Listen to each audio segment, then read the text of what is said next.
부르심에 합당하게 네 번째 시간 새 사람을 입으라는 제목으로 말씀을 드리겠습니다.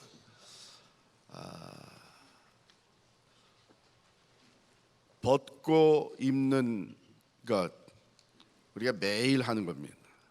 오늘 아침에도 주무실 때 입으셨던 옷 벗고 이제 교회에 나오기 위해서 옷을 입으셨는데 무슨 생각을 하면서 옷을 입으셨을까?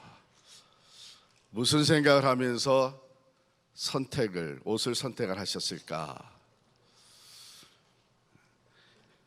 이게 습관적이고 아무 생각 없이 한 것 같지만 사실은 생각을 하셨어요.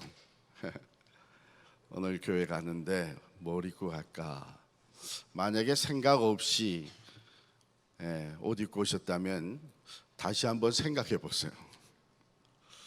내가 하나님 앞에 예배 드리러 나갔는데 생각 없이 하지는 않으셨을 거예요. 모르겠습니다. 제가 오늘 설교를 준비하면서 이 옷의 문화, 역사적으로 옷의 문화를 한번 쭉 공부해 보면 굉장히 재밌겠다 하는 생각을 갖게 됐습니다. 옷은 우리 몸을 보호하기 위해서 쓰여지고 또 옷이 신분을 나타내잖아요. 그래서 우리 여기 계시던 아마 대부분들은 한국에서 학교 다니실 때 교복을 입으셨죠. 교복, 학생 신분을 보여줍니다. 군인은 또 군복을 입어서 군인의 신분이 나타나죠. 운동선수는 운동복을 입으면서 그 신분이 나타납니다. 그런가 하면 내가 무슨 일을 오늘 할 거냐, 그 펑션에 따라서 또 옷이 바뀌어요. 그렇죠? 운동하러 나가면서 양복을 차려입고 나가는 거는 정신이 조금 이상해진 거죠. 내가 오늘 무슨 일을 할 거냐에 따라서 우리 여러분 하행일을 보셨지만 지난주 월요일 우리 교역자들이 우리 수련회인데 이번 수련회는 도시 선교를 하자 해서 복장을 또 거기에 걸맞게 나가서 했습니다. 그런가 하면요, 이 옷과 심리학 연구가 또 아주 깊이 되고 있습니다. 그래서 이런 말이 나오죠. 옷은 내 마음의 거울이다. 그 사람이 옷을 입는 것을 보면, 늘 이렇게 선택하는 컬러를 보면 그 사람의 그 심리 상태가 보인다는 거예요. 또 옷과 자세가 달라지죠.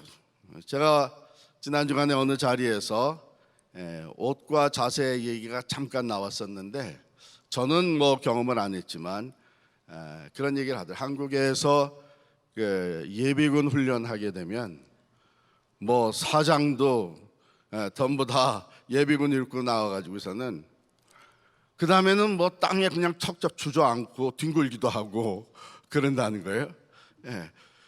어떤 옷을 입느냐에 따라서 우리의 그 행동이 달라지는 것이죠. 그래서 이렇게 주일날 저희들이 옷을 쫙 잘 선택해서 입고 나오면 나도 모르게 내 자세가 또 달라집니다. 옷이 날개다, 그런 말 많이 하잖아요. 옷이 날개다. 그런데 영어에도 그런 말을 씁니다. Clothes make the man, 그런 말이에요. 옷이 사람을 만든다, 이제 그런 편.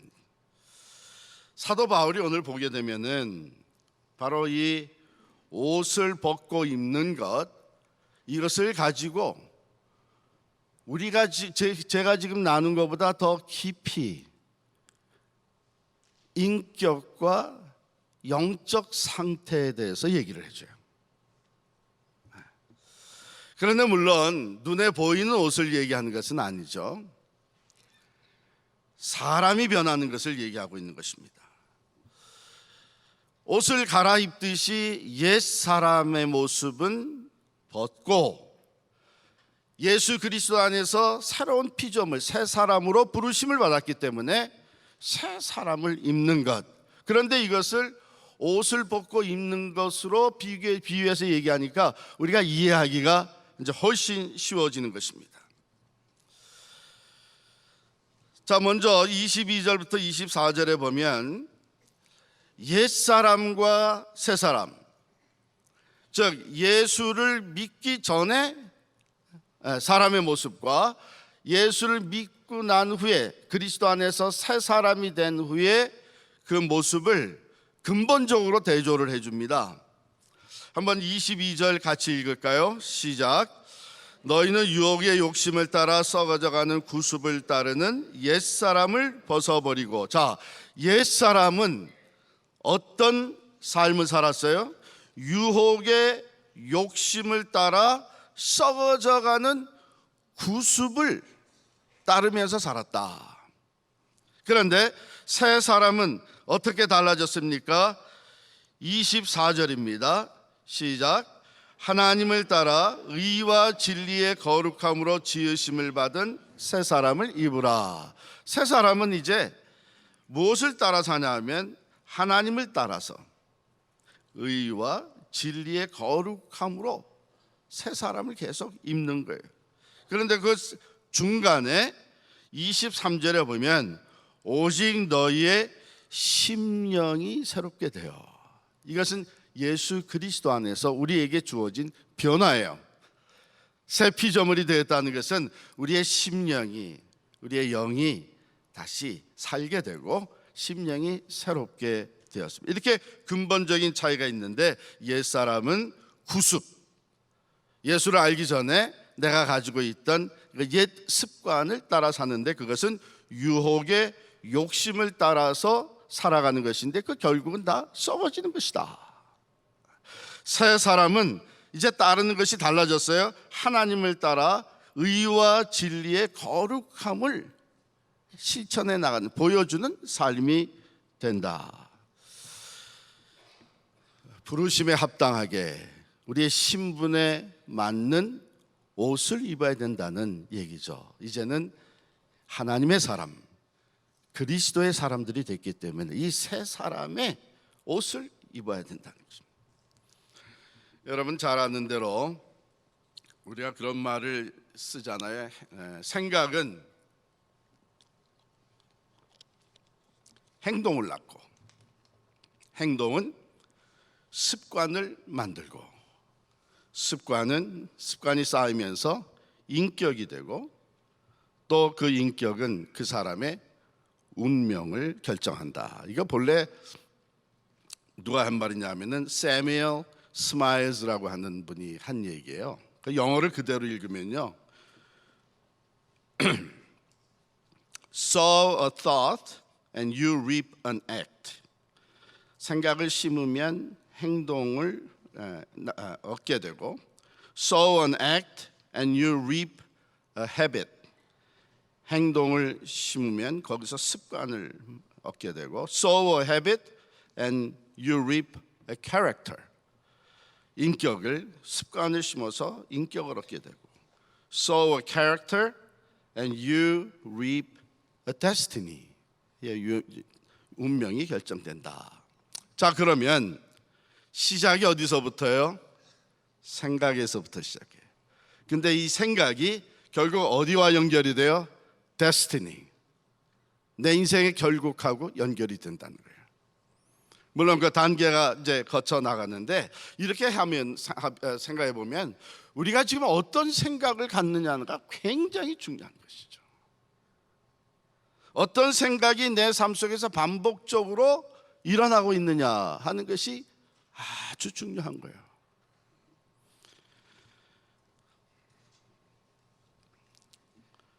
옛사람은 세상적인 생각, 유혹의 욕심, 그것을 생각하고 그것이 자연스럽게 내 행동으로 나타나고 그 행동이 반복이 되면서 습관화돼 버리고 말아요. 그것이 내 인격이 되고 그것이 내 인생을 결정짓니다.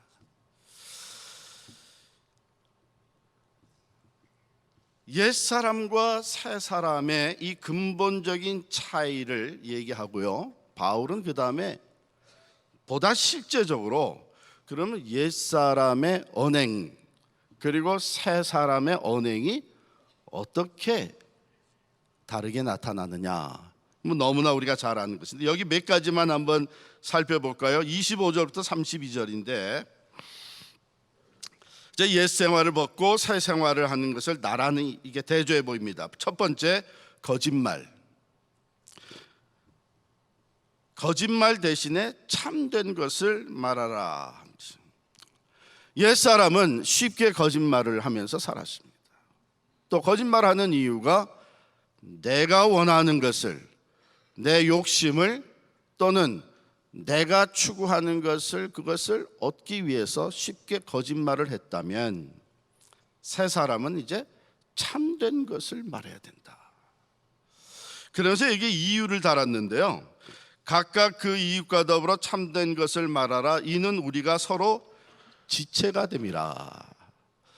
그러니까 이 에베소의 말씀들은 하나님 안에서, 그리스도 안에서 새 사람이 되어서 새로운 공동체, 교회를 이루고 있는 사람들에게 보낸 편지잖아요. 그러니까 우리에게 주시는 말씀이죠. 필그림 선교 교회를 이루고 있는 우리들에게 너희가 거짓말을 하지 말고 서로 참된 것을 말해야 되는 이유가, 아주 근본적인 이유가 있는데, 그것은 우리가 서로 지체가 되었다.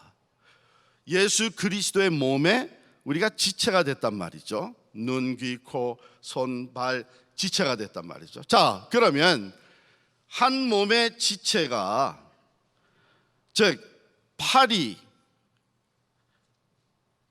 입을 신뢰하지 못해요. 다리가 머리를 신뢰하지 못해요. 그래서 머리에서 이제 지시가 나갔는데 신뢰하지 못하면 그 다음에 어떻게 돼요? 이 몸이 제대로 펑션을 할 수가 없고 이 몸은 고통에 빠질 수밖에 없습니다. 그러니까 예수 믿는 사람들의 공동체에서 거짓을 얘기하기 시작을 하면 예수 그리스도의 몸된 교회는 서로 신뢰, 지체들이 서로 목사를 신뢰 못하고 장로가 집사를 신뢰 못하고 서로 신뢰 못하고 이러면서 이 교회는 말할 수 없는 고통과 교회로서의 펑션은 다 마비되고 말고 고통에 빠지고 마는 거예요. 우리가 예수 믿는 사람으로서 먼저 예수 그리스도의 몸된 교회를 이루어 여기서 참된 것, 진실을 얘기하는 새로운 사람으로 자꾸 자라가면서 이것이 교회 밖으로도 나가서 세상에서 믿지 않는 사람들과 생활할 때도 우리는 진실을 말하는 사람이 되는 것이죠. 그러면 세상 사람들이 역시 예수 믿는 사람은 다르다, 믿을 수 있다, 저 사람들의 말은 우리가 신뢰할 수 있다. 이게 근본적으로 달라진 거예요. 그런데 예수를 믿고 나서도 쉽게 거짓말을 하면 이것은 옛사람의 모습으로 돌아가 있는 거예요. 두 번째, 전에는 분을 내면서 죄를 졌다면 이제는 분을 내어도 죄를 짓지 마라. 그게 26절의 말씀이에요. 분을 내어도 죄를 짓지 말며 해가 지도록 분을 품지 말고. 여기서 우리가 한 가지 짚고 넘어가는, 분을 내지 마라 그러진 않았어요. 분을 내어도 죄를 짓지 마라. 그렇다면 우리가 분노의 감정이 생기는 것은 죄가 아니라는 것이죠. 왜? 하나님이 우리를 그렇게 만드셨어요. 하나님이 우리를 그렇게 만드셨기, 즉 감정적인, 감정을 가지고 있는 존재로 만드셨는데, 여러분 이것은 하나님도 가지고 계신 게, 우리가 하나님의 형상대로 지음받았다 할 때 하나님도 슬퍼하십니다. 성령도 애통해 하십니다. 그러므로 인격체는 이 정적인 것, 감정을 가지고 있어요. 그래서 분노하는 그 자체는 죄는 아니에요. 그런데 그 분노를 어떻게 푸느냐 하는 것이 죄가 될 수 있다는 거예요. 우리가 옛사람의 모습을 가지고 예수님을 알지 못하고 살아갈 때는 내가 분이 나고 화가 나면 그냥 그대로 말을 내뱉고 그대로 그냥 주먹을 휘두르고 그대로 그냥 몽둥이를 가지고 달려갔다면 그건 죄가 되는 것이죠. 그러나 예수 믿는 사람은 분을 내지만 죄를 짓지 않는, 즉 건강한 방법으로 그 분노의 감정을 푸는 거예요. 해소하는 거예요.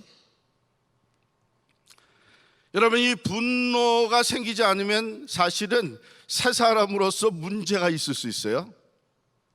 왜냐하면 하나님은 종종 예수 믿는 사람들이 의분을 갖기를 원하세요. 하나님의 이름을 모욕할 때 교회를 쉽게 비난하고 예수 그리스도를 믿는 사람들을 무시하면서 하나님을 무시할 때, 또 한 사람의 인격을 마구 짓밟는 모습을 볼 때에 우리는 의분을 발할 수 있어야 합니다. 그러므로 이 분노의 감정이라는 것은 우리에게 누구에게나 주어지는 것이 필요해요. 그러나 그것을 이제 새 사람이 된 사람들은 그것을 긍정적인 포지티브한 방법으로 그것을 해소해 나가야 됩니다. 그런데 여기 뭐라 그랬냐면 분을 내어도 죄를 짓지 말고 해가 지도록 분을 품지 마라. 오래 분노를 감정을 가지고 있지 말라는 것이죠.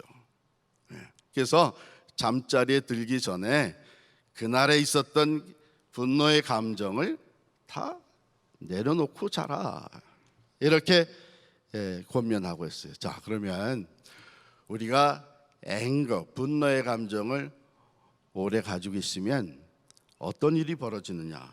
성경은 뭐라고 얘기했냐면은 마귀에게 틈을 주게 된다는 거예요. 마귀에게 틈을 주게 된다.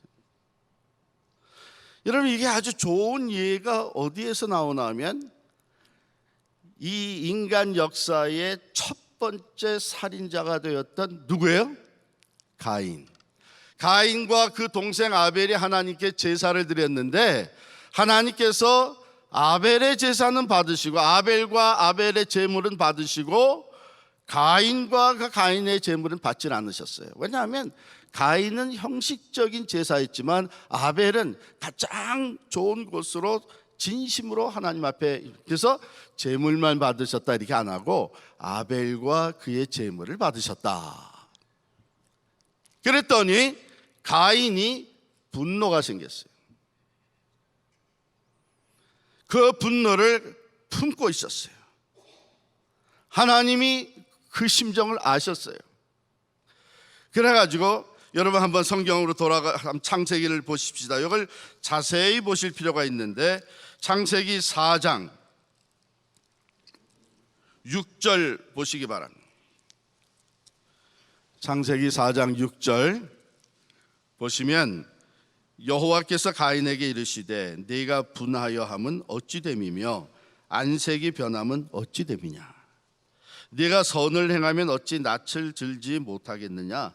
선을 행하지 아니하면 죄가 문에 엎드려 있느니라. 죄가 너를 원하나 너는 죄를 다스릴지니라. 이게 아주 중요한 말씀이에요. 죄가, 지금 가인의 마음에는 분노가 가득 차 있어요. 그것을 품고 있어요. 그런데 하나님 뭐라면 죄가 문 앞에 엎드려 있다. 여기 엎드려 있다고 하는 단어는 crouching이라고 하는 영어 단어인데 그 짐승이, 사자나 호랑이나 이 짐승이 엎드려서 기다리는 모습이에요. 뭐 하려고? 틈만 생기면 확 달려 들어가가지고 잡아먹으려고. 그 모습을 얘기하는 거예요. 그러니까 하나님이 지금 워닝 주시는 건 뭐냐 하면 내가 지금 분노를 품고 있는데 그 분노를 보고 있는 사탄 마귀가 지금 내 문 앞에 기다리고 있다. 틈만 생기면 너를 덮쳐서 죄악을 행하도록. 그러니 그러기 전에 내가 먼저 죄를 다스릴지니라. 분노를 풀으라는 거예요. 그런데 가인이 이 워닝을 받지 않았어요. 그냥 분노를 품고 있다가 한 번은 들에서 아벨하고 둘이만 있게 되니까 그때에 돌을 들어서 아벨을 쳐 죽입니다. 분노라고 하는 것은 우리가 계속 품고 있게 되면 나 자신을 상하게 하고 또 언젠가는 상대방을 상하게 합니다. 그래서 분노가 생기게 되면 우리로서 최고의 방법, 그 분노를 해결할 수 있는 최고의 방법은 예수 그리스도이신데 예수 그리스도의 십자가를 바라보는 거예요. 그리고 그 십자가를 통해서 용서를 배우고 실천하는 거예요. 자기를 못 박는 자들에게 위에서 기도하시기를 아버지여 저들의 죄를 사하여 주옵소서. 자기가 한 것을 알지 못하니이다.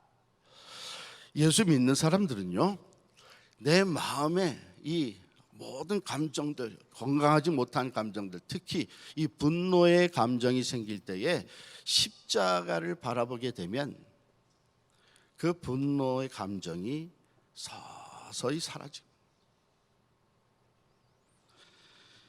이게 새 사람의 모습이죠.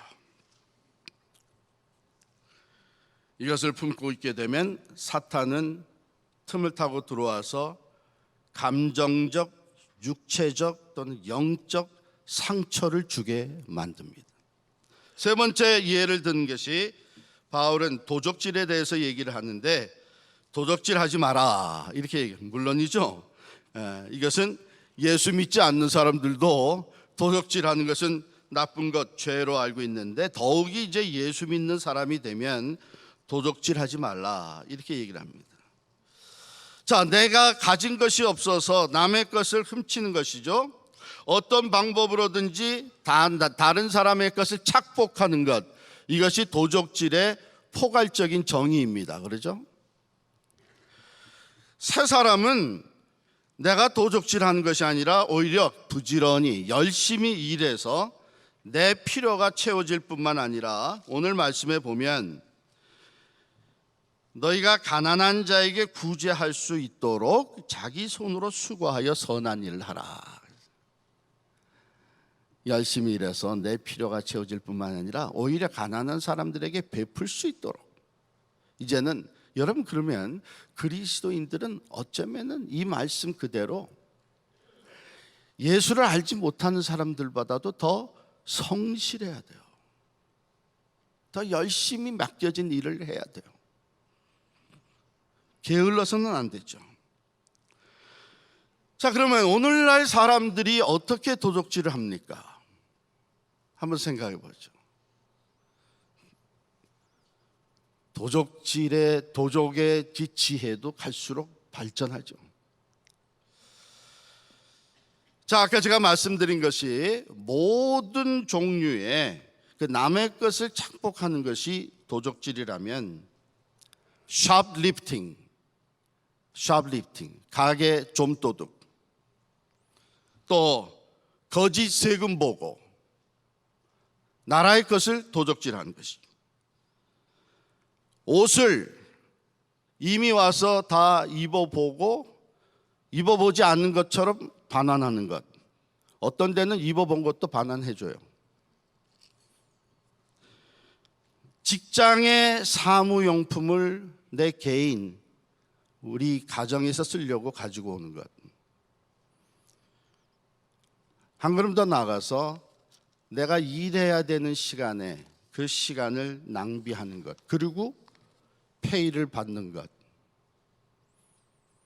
모든 종류의 남의 것을 착복하는 것이 성경이 얘기하는 도적질이에요. 세상 사람들은 어쩌면 이런 것들을 쉽게 합니다. 그러나 이 새 사람이 된 우리들은 달라야 되는 거예요. 자, 이런 사례들을 생각하면서 혹시 나도 모르게, 우리 자신도 모르게 다른 사람들이 다 그렇게 하니까 우리가 따라서 했다면 이제는 그것을 우리는 새로운 안목으로 볼 필요가 있습니다. 세상에선 뭐 그 정도는 도적질이라고 얘기 안 할 수도 있지만 하나님의 안목으로는 그게 도적질이에요. 우리 성도들은 더 열심히 성실히 일해서 내 필요를 채울 뿐만 아니라 다른 사람의 필요도 부족한 것을 구제하고 도와주는 것입니다. 그 다음에 네 번째 바울이 이 예를 듣는 것은 말입니다. 더러운 말은 입 밖에 내지 말라. 더러운 말, 오직 덕을 세우는 데 소용되는 대로 선한 말을 하여 듣는 자들에게 은혜를 끼치게 하라. 옛사람의 모습으로 살 때에는 그저 내 감정대로 말을 막 내뱉었다면, 그래서 다른 사람에게 상처도 주고 공동체를 아프게 하고 그랬다면, 새 사람이 된 사람들은 덕스러운 말을 해야 된다. 더러운 말은 입 밖에도 대지 마라 그랬는데, 이 더러운 말, 물론 이것은 음란적인 말을 먼저 얘기하는 거겠죠. 그런데 헬라 단어의 그 본래 뜻을 보면은 이런 뜻이에요. 음식이 썩거나 또는 상한 상태, 그때 썼던 헬라 단어입니다. 또 돌이 잘게 부서진 상태, 그때 썼던 단어인데, 음란뿐만이 아니라 본문이 얘기하는 더러운 말은 다른 사람을 세워주지 아니하고 깎아내리는 말, 가습, 흉보는 것, 무시하는 것, 다른 사람을 넘어지게 하는 것, 이런 말들은 듣는 모든 사람에게 해를 주는 말입니다. 성도들은, 그리스도의 몸된 교회 지체가 된 새 사람들은 오히려 다른 사람을 세워주는 선한 말을 함으로써 누가 듣든지 그게 은혜가 되게 하라. 듣는 자들에게 은혜를 끼치게 하라. 우리 모두에게 주시는 교훈과 도전의 말씀이죠. 그 다음에 내려가서 31절에 보면 여러 가지를 이렇게 쭉 나란히 비교를 하는데, 너희는 모든 악독과 노함과 분냄과 떠드는 것과 비방하는 것을 모든 악의와 함께 버리고, 악의와 함께 버린다. 즉 그런 말들, 악독과 노함과 분냄과 비방하는 말과 행동이 어디에서 나오나 하면은 내 마음의 악한 의도에서 나온다는 것이죠. 그래서 이것을 버리고 대신 새 사람은 친절하게 하고, 서로 친절하게 하고 불쌍히 여기며 서로 용서하기를 하나님이 그리스도 안에서 너희를 용서함 같이 하라. 그러니까 남의 흠집이 보이고 남의 실수와 잘못한 것이 보일 때에 그걸 놓고 비난하고 성내고 할 것이 아니라, 하나님이 내 죄와 허물을 다 덮어주신 것을 먼저 생각하라는 거예요. 그래서 다른 사람에게 더 친절하고 오히려 불쌍히 여기고 또 용서를 베풀라. 어떻게 해요? 사도 바울이 이렇게 몇 가지만 해서라도 나란히 대조를 시켜주신, 옛사람의 모습과 새사람의 모습을 대조를 시켜줘요. 그러면 여기 있는 우리들 중에 어느 누구도 아하, 나는 이제 완전히 새 사람이다, 이렇게 얘기할 수 있는 사람은 아무도 없을 거예요. 자, 제가 질문, 여러분 예수 그리스도 안에서 새 사람이 됐습니까? 안 됐습니까? 제가 말을 그렇게 해서 그런지 답을 잘 못하시네. 그러므로 누구든지 그리스도 안에 있으면 새로운 피조물이라, 이전 것은 지나갔으니 보라 새 것이 되었도다. 이것도 사도 바울을 통해 주신 말씀인데, 오늘 에베소의 말씀과 같이 그 단어를 집어넣으면, 그러므로 누구든지 그리스도 안에 있으면 새 사람이라, 옛 사람은 지나갔으니 보라 이제 새 사람이 되었느니라. 그러면 여러분 새 사람 됐습니까? 안 됐습니까? 예, 새 사람이 됐어요. 그런데 바울은 뭐냐면, 이제 새 사람이 되어서 우리가 지속적으로 하는 일이 뭐냐면 마치 매일 아침 일어나면 옷을 벗고 입듯이 매일같이 옛사람을 벗고 새 사람을 입는 것이 지속돼야 된다는 게, 새 사람이 된 건 이제 시작이에요. 우리가 새 사람이 된 건 엄밀히 따지면 이제 하나님이 우리를 의롭다 하셨고, 왜? 예수의 보혈로 죄값을 치렀으니까. 그리고 성령을 우리에게 선물로 보내주셨어요. 그래서 이제는 하나님의 영이 우리 안에 거하시고 하나님이 우리를 보실 때 의롭다고 칭해 주시는 새 사람이 됐습니다. 이제부터는 뭐가 시작이 됐나 하면 새 사람의 완전한 모델이 되시는 예수 그리스도를 닮아가는 성화의 과정이 시작이 된 거예요. 그래서 이 성화의 과정을 사도 바울은 옛사람을 벗어버리고 옷을 벗고 새 사람, 새 옷을 입는 것에 비유해서 매일같이 지속이 돼야 된다.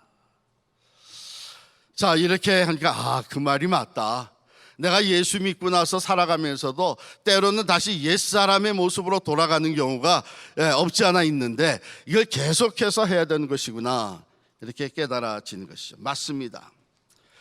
그렇다면 오늘 말씀을 받는 우리들이 해야 되는 것은, 내가 새 사람, 그리스도 안에서 새 사람이 된 후에 지금 내 안에 있는 옛사람의 모습들이 정말 사라지고 있는가, 또 지금 새 사람으로 나는 변화되어져 가고 있는가, 언어에 있어서, 감정 처리에 있어서, 행동에 있어서 다른 사람들과 관계를 맺어 그리스도의 몸된 교회를 이루어 갔는데 나는 옛사람의 모습이 점점 사라지고 또 새 사람으로 변화되어져 가고 있는가, 이게 매우 중요한 것입니다.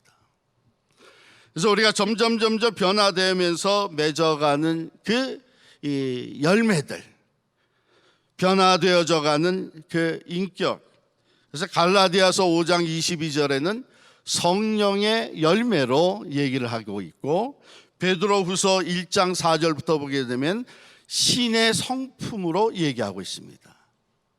여러분 꼭 한번 읽어보시기 바라요.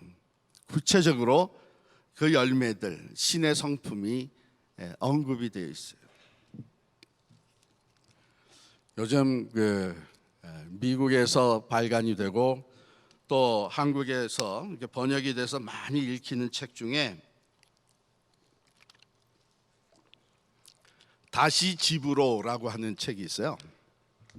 저도 다 읽진 않고 그냥 아웃라인만 쭉 읽으면서 몇 구절을 그 부분을 찾아봤는데요.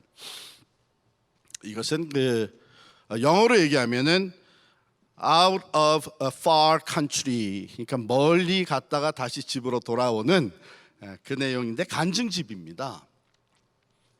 중국 사람 이민 1세, 그러니까 엔젤라 유언이라고 하는 여자분과 또 그 아들 크리스토퍼 유언이 같이 쓴 책이에요. 이 엔젤라 유언은 이민 1세로서 성공을 했습니다. 치과 의사로 남편과 결혼해서 잘 살면서 아들 둘을 낳았어요. 그리고 아들들이 자랄 때에 아주 잘 자라줬어요. 공부도 잘하고 또 자기 전문 분야로 둘째 아들 같은 경우에는 그도 치과 의사가 됐어요. 성공적인 이민 1세로서 이제는 정착이 됐다고 했는데 가정에 문제가 생겨나면서 남편과 관계가 멀어지고 그 어머니의 가장 큰 희망이었던 둘째 아들 크리스토퍼가 어느 날 갑자기 집에 찾아오더니 자기는 게이라고, 동성애자라고 선포를 한 거예요. 그래서 이 어머니 엔젤라 유아는 첫 아들은 지금 방탕한 생활로 나가고 남편은 관계가 멀어지고 가장 기대했던 둘째 아들이 이런 식으로 나에게 와서 선포를 하니 나는 성공적인 인생을 살았다고 생각했지만 완전한 실패자다. 이래가지고 자살을 하려고 합니다. 그가 이렇게 고백을 해. 나는 겉으로는 성공한 인생이었지만 안으로는 공허했다. 우수한 성적이나 대회 수상으로 내게 긍지를 느끼게 해주던 예전의 그 아들이 아니었다. 장남 스티븐은 방탕하게 생활했고 둘째 크리스토퍼는 내 앞에서 자신이 게이라고 선언했다. 동성애자라고 선언한 것이다. 나는 이제 무엇을 위해 살아야 하나? 자살하려고 기차에 올라갔다가 우연히 전도 소책자를 받게 됐고 그것을 읽다가 주님의 은혜를 체험하고 새 사람이 됩니다. 그때 싸늘하게 식어버린 내 심장을 깨우듯 한 문장이 눈에 들어왔다. 다른 어떤 피조물이라도 우리를 우리 주 그리스도 예수 안에 있는 하나님의 사랑에서 끊을 수 없으리라. 하나님이 사랑한다고 나 같은 사람을? 그때 작고 고요한 목소리가 들렸다. 너는 내 사람이다. 그 한마디는 산산이 부서진 내 심장을 아물게 하는 연고였다. 이렇게 예수님을 만나고 독실한 크리스찬이 됩니다.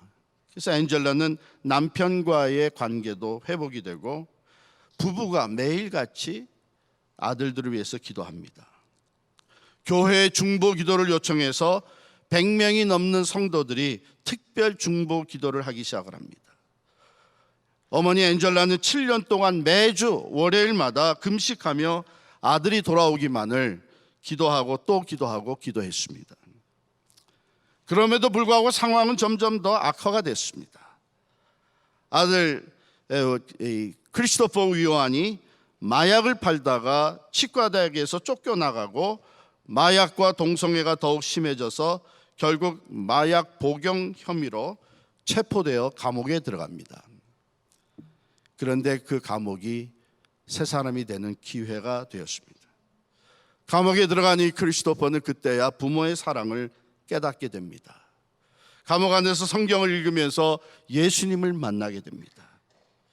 예수님을 만나고 나서 동성애를 끊고 완전히 새 사람이 돼서 감옥에서 나온 후 신학 공부를 합니다.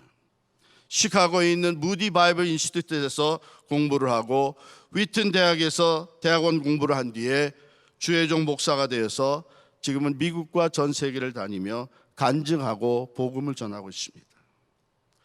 그가 예수님을 만난 후 주의 종이 되어서 고백한 내용이 이렇습니다. 저는 성경을 읽으면서 내 정체성을 규정하는 것은 예수 그리스도 한 분뿐임을 깨달았습니다. 그리고 출소하고 집에 돌아왔던 날 현관 로비를 가득 채우고 있던 노란 리본을 평생 잊지 못합니다. 그때를 떠올리면 하나님의 자비로움과 부모님의 조건 없는 사랑이 나를 따뜻하게 감싸는 것을 오늘도 경험합니다.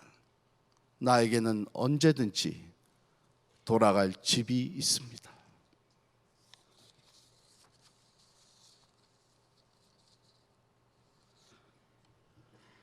우리에게도 언제든지 돌아갈 집이 있죠. 예수 그리스도께로, 하나님께로, 하나님의 집으로 언제든지 돌아갈 수 있습니다. 이 변화는, 진정한 변화는 우리가 만들어내는 것이 아닙니다. 옛사람에서 새 사람이 되고 새 사람이 되어 날마다 그리스도를 닮아가는 새 사람을 입는 이 변화는 하나님께서 성령을 통해서 우리 안에서 역사하심으로 일어나는 줄을 믿습니다. 그렇기 때문에 우리가 해야 되는 것은 바로 하나님의 말씀을 늘 묵상하며 내가 그 말씀대로 살 수 있도록, 옛사람을 날마다 벗어버리고 새 사람을 날마다 입을 수 있도록 성령 하나님 나를 도와주십시오. 내가 의지적으로 결단한 것으로 끝나면 아무 소용이 없습니다. 해봤잖아요. 오랜 신앙생활을 하면서도 여전히 옛사람의 모습이 사라지지 않고 있는 것, 내가 벗어버리지 못하고 있는 것, 내가 벗고 싶지 않아서가 아니라 내 힘으로는 때로는 너무나 어렵습니다. 이미 습관화된 것들이 너무나 많습니다. 그러므로 우리가 말씀을 읽고 오늘과 같은 말씀을 받을 때에 내가 그대로 하리라 결단한 것으로 끝나지 말고 겸손하게, 그렇습니다 하나님, 이 옛사람의 모습이 여전히 내게 있어서 나도 때로는 너무나 고통스럽습니다. 주님 도와주십시오. 나도 변화되고 싶습니다. 새 사람의 옷을 입기 위해서 먼저 옛사람의 모습을, 옛 옷을, 더러운 옷은 벗어야 그래야 새 옷을 입지 않습니까? 사랑하는 성도 여러분, 오늘 하나님의 말씀을 우리가 함께 듣고 다가오는 한 주간 동안 내가 벗어야 할 옛사람의 옷이 어떤 것인지 한 가지 또는 두 가지만 여러분께서 아이덴티파이 하시고 그걸 가지고 성령님의 도우심을 구하며 기도하시기를 바랍니다. 성화의 작업을 우리 안에 오셔서 지금 계속해서 하고 계시는 그 내가 어느 순간에도 다시 옛사람으로 돌아갈 때는 내 안에 계신 성령께서 근심하신다 그랬습니다.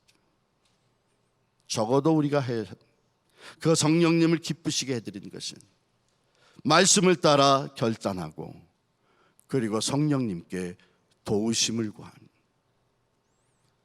성령께서 도와주십니다. 날이 갈수록 옛사람의 모습은 사라지고 새 사람의 모습, 그리스도를 닮아가는 우리 모두가 될 수 있기를 간절히 축원합니다.